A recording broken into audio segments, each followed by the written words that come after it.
Welcome to CivilNet. My guest is Alison LeClaire, Canada's ambassador to Armenia. Her main residence is in Moscow. Thank you for joining us, Ambassador. Thank you, Annie. It's a pleasure to be here. Pleasure. What does that mean, having a main residence in Moscow, in Russia? Are you also the ambassador of Canada to Russia? Absolutely, yes.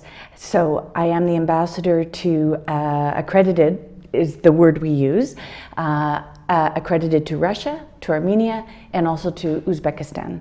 So it is a, I would say, a standard way for countries to represent their interests when they can't have ambassadors in every country. So an ambassador is located in one place, but has responsibilities for different countries. For 3 countries, in your case. Yes. Okay, so you've been appointed ambassador of Canada to Armenia in February 2020. What kind of relations does Canada want to build with Armenia? Well, I would start by saying that Canada and Armenia have strong relations already, very strong relations, very friendly relations, relations that are really grounded in our shared values and shared priorities. So whether that is around democracy, our shared membership in La Francophonie, gender equality, the contributions we have made to one another's societies through exchanges back and forth. So there are a lot of things that I think connect us, and we want to build on that to grow our trade relationship, to support Armenia's democratic reform process.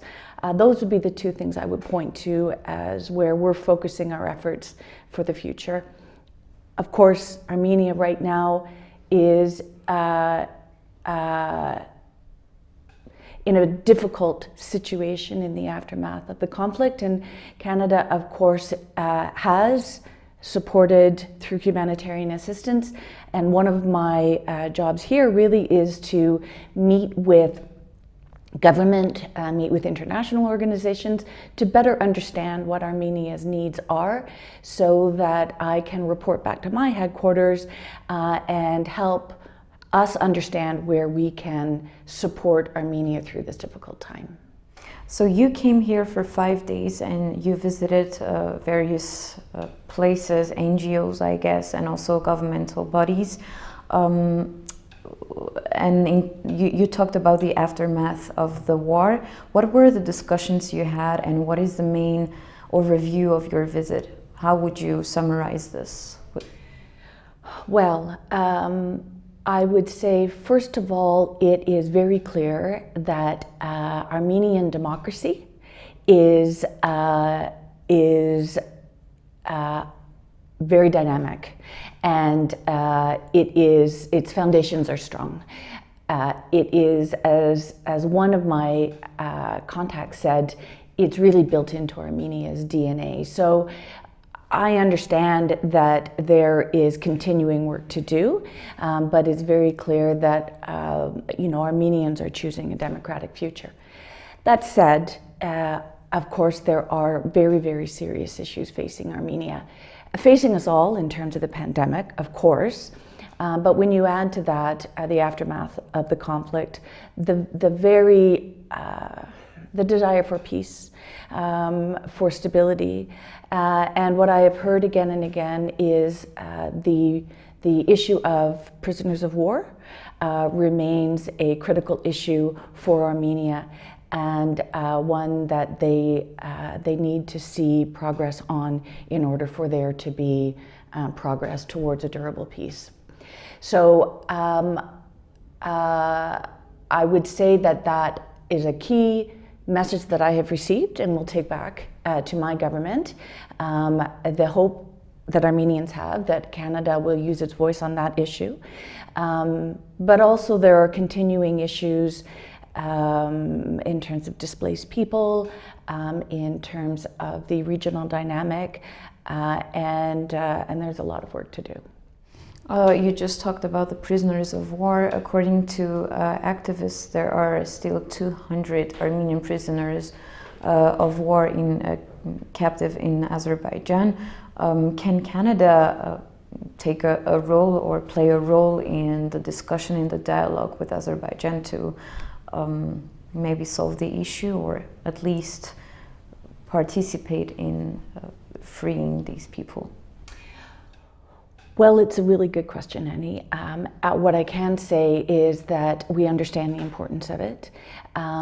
We have long and still encourage all parties to engage constructively through the Minsk process, to take steps that are needed to create the conditions for a durable peace, for security, for prosperity.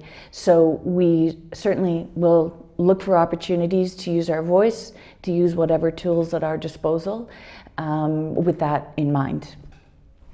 Let's talk about the war. During the Artsakh War of 2020, it appeared that Turkish drones that were used by Azerbaijan against Armenians had Canadian components, optical and target acquisition systems. Following this revolution, François-Philippe Champagne, who was the Minister of Foreign Affairs then, announced the suspension of all relevant export permits to Turkey. The circumstances surrounding Canada's issuance of permits to export military technology to Turkey remain unclear or unexplained.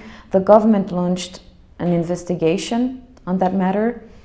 What is the update on this investigation? Well, I would just like to say first, as you've said, this was an issue that the government took very, very seriously and took very swift, immediate action. I have had the opportunity on more than one occasion when I was here in November and again during this visit to have exchanges with the government about what the actions that we took. And yes, as you say, we did announce an investigation. That investigation is underway. Launched by then Foreign Minister Champagne. We now have a new Foreign Minister, Minister Marcano. So the results of the investigation are, well, sorry, I shouldn't say the results of the investigation. The investigation is underway, and I certainly have assured the government that when the results or outcomes are available, that that will be the basis of conversation. But that's about all I can say at this stage about that process. When you were appointed ambassador of Canada to Armenia, you met with Tigran Avinyan, the Armenia's deputy prime minister, and particularly discussed about the support in terms of democratic reforms in Armenia. So, according to you, in your opinion, which democratic reforms should Armenia work on, or should it be a priority for the country? Well, I think it is for Armenians to decide the path and the priorities that they take in terms of their journey on the reform plan. I would say that we have a strong both record and a keen interest on both sides in exchanges of parliamentarians.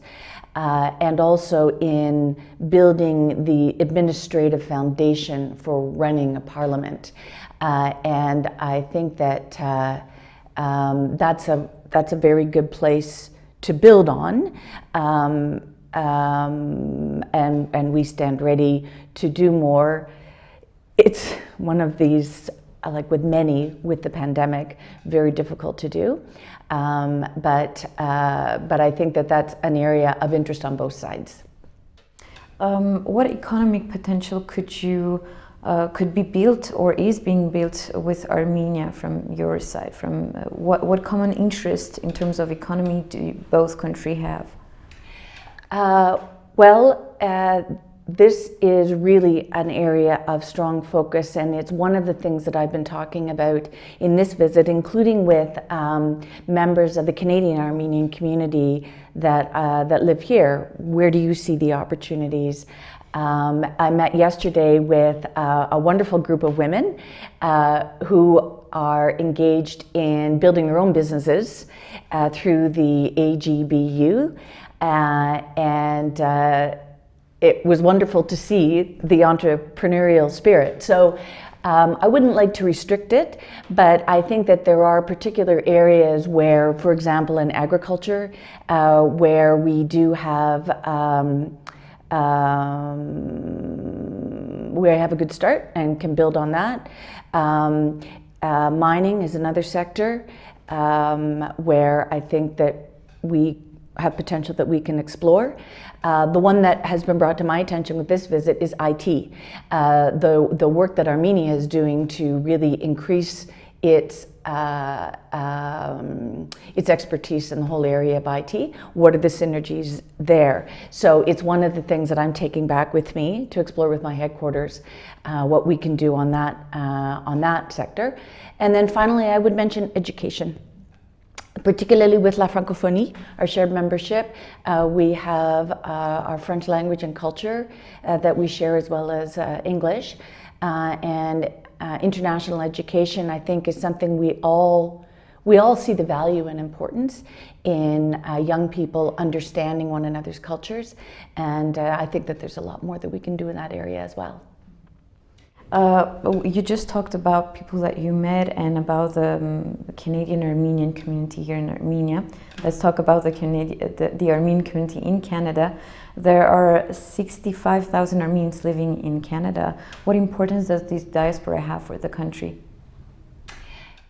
Well, considerable importance. Canada is a multicultural country, and the Armenian community has made a tremendous contribution to Canada historically and in a contemporary way.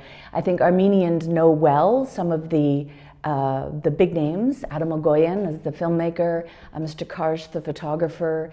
But I would say the Armenian community in Canada is it is a dynamic community.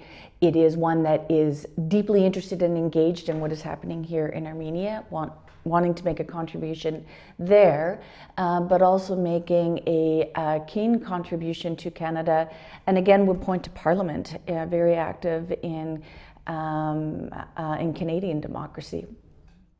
And since you have 65,000 Armenians living in Canada, this is the last question. When can Armenia expect from a resident embassy of Canada here in Armenia?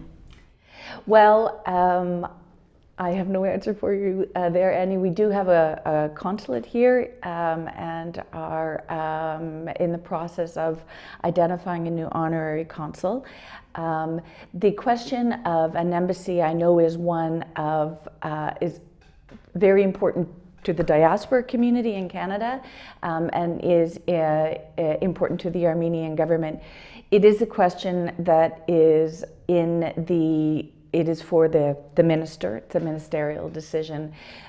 So all I can tell you is my job is to do my very best to represent Canadian interests and values when I am here and to build the relationship until that day comes.